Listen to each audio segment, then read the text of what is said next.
You want to understand how to trust, and here's the way we would go about that. Feel the difference between someone who is, this is not for you, it's an example for you, of someone who is seeking a healing, which is absolutely upstream, and allowing wellness, which is downstream. Can you feel the difference? Right. So many people are looking for the results, and they are so pointed upstream. They're so intense about it and so determined about it. And we want to say, you don't have to work hard.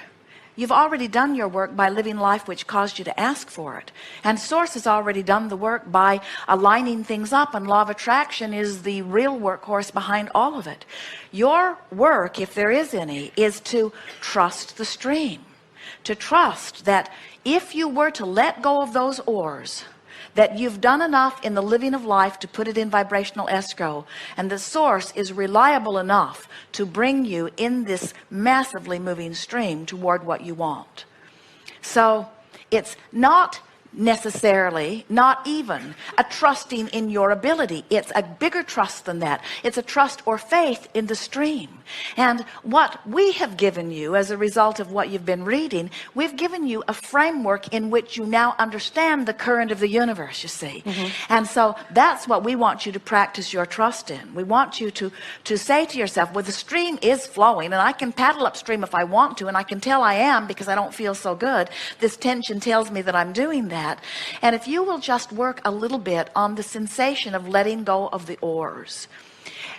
As some of the earlier processes that we offered, one was a particularly popular process called pivoting. And what it says is, whenever I know what I don't want, I also know more clearly what I do want.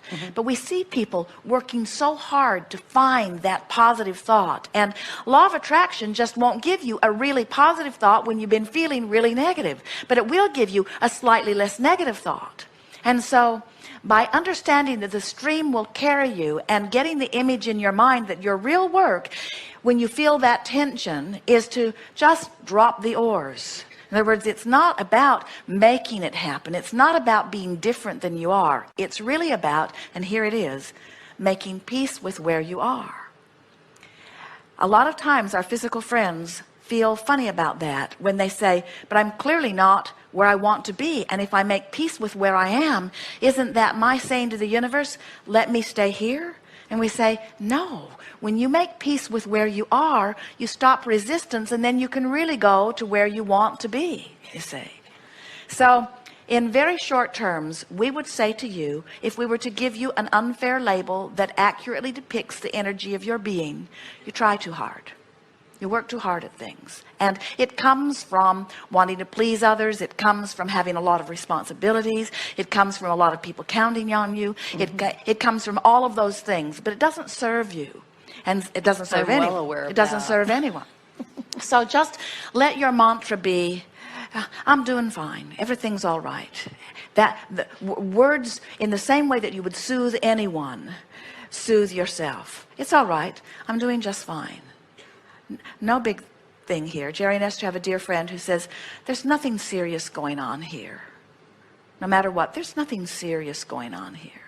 Just anything that diffuses. And in a little while, you will feel that visceral shifting. You will feel, even though you don't see solution, you don't see immediate result, you don't have an instant answer to a question, you'll feel the turning in the stream. And when that is what you're reaching for, things become so easy. Well, in that, I also realized that I visualized myself as a really fun person. But when you said, well, write down the things that you really enjoy or that feel fun to you, I was reaching. I'm going, wow. I couldn't figure out what they were. It took me a long time. So between that and relaxing, I mean, I lay in bed and do the breathing, and in fact, I've had 2 massages, and he said, I can feel your mind just going woo like this.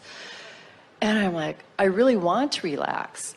and I'm not, is it because I'm trying to keep figuring things out?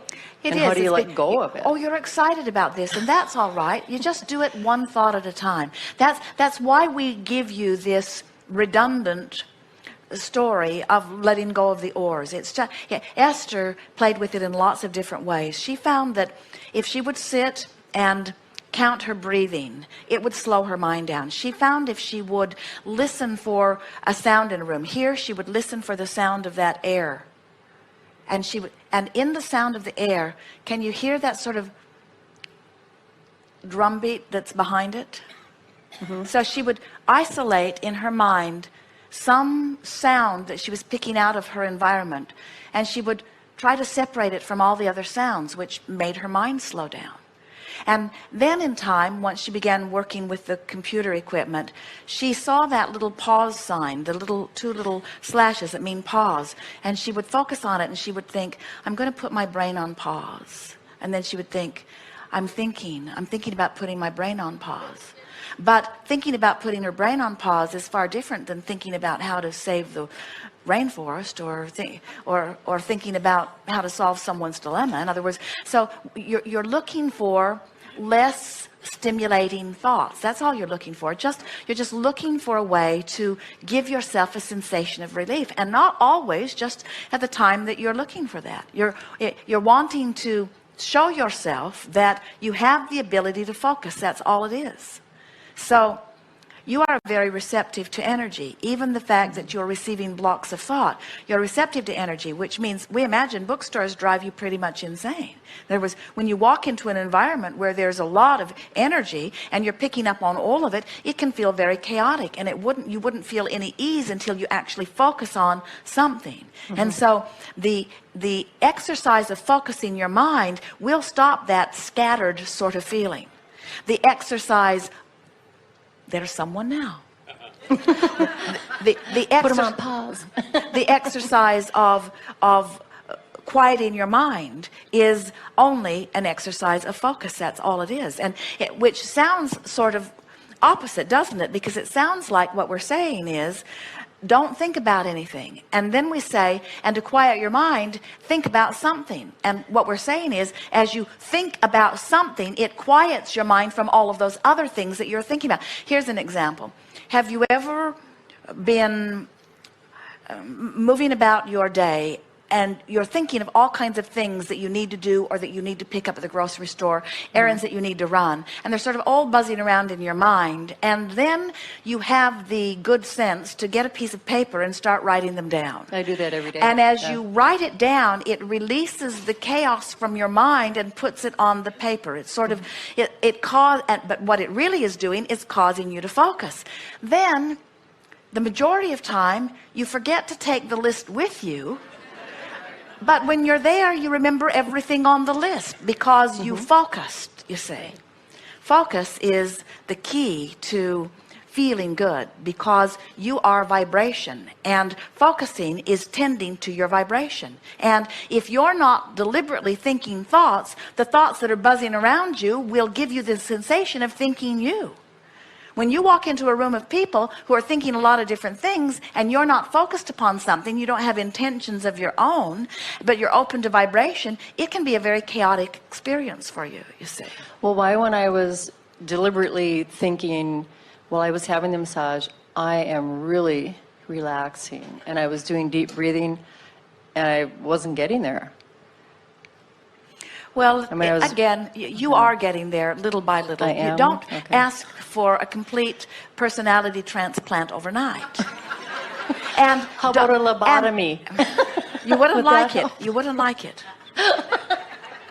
It's not me. I couldn't create anything then. You would, but you'd be starting way over. Okay. We want to go back to something that you said, but when you're trying hard to quiet your mind, and even struggling in that, that's that feeling of trying too hard. And so now you want to focus on something. Fine. So pretend that your bed that you are lying on is a foam cushion, and imagine that it is so that it is literally absorbing you into it. Or imagine that it is floating on a swimming pool and feel the flotation of it. In other words, find something to fixate on, and you'll discover that you can wind your mind down very, very quickly.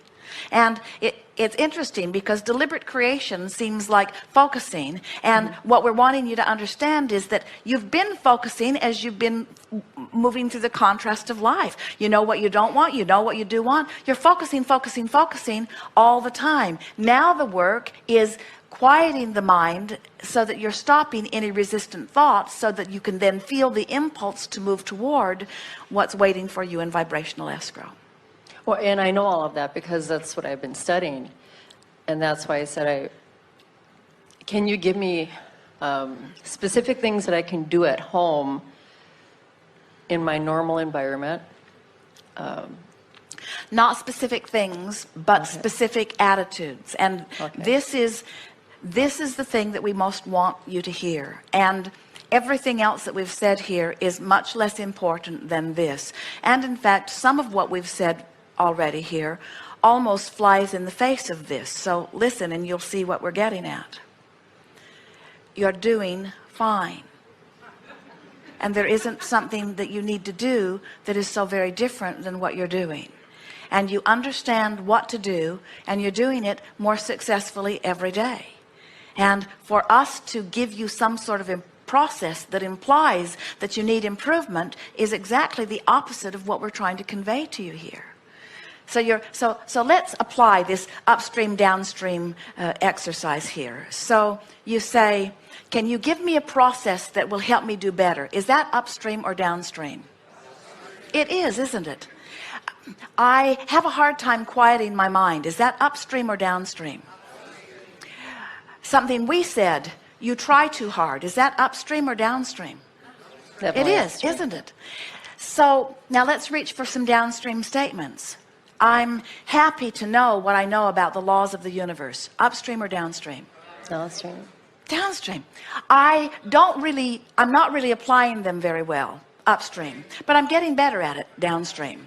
Sometimes I suck at it. Upstream. Sometimes I'm really good at it. Downstream.